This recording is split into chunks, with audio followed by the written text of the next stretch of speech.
We are going to see what exactly the email marketing is. There are certain people who are asking me this particular question on Instagram, and that's why I'm trying to make the videos about it.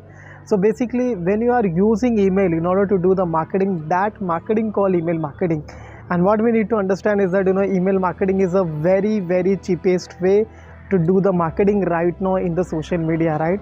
So basically, the reason why people are doing this email marketing, because they have the page in Instagram, they have the page in Facebook, they have their YouTube channel also, but at the end of the day they know that I'm not owning this particular followers.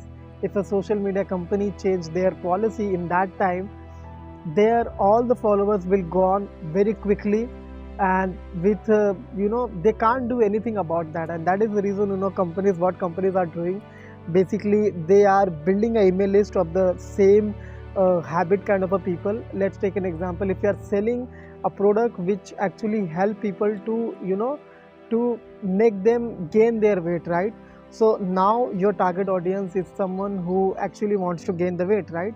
So what are you going to do in that time? You will go to the Facebook, you will run the ad for the people who wanting to increase the weight. So now you are trying to give them something for free with the lead magnet, and now you are taking the email from them.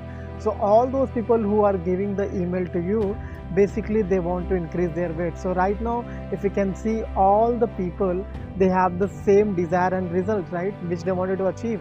So that's how company build the email list. And email list, when they own that particular follower. Even though if company's channel is shut down by the YouTube due to any policies of YouTube, still they have an email list, still they can target them in future, still they can talk to them, they can sell them, they can provide the value to them, and they can able to sell their product and services. So that is called email marketing. When you are using email in order to do the marketing of your business, you are selling the product and services with the email. That's called email marketing. I hope it will be clear to you. If you like this video, please like, comment and share with other people. Thank you.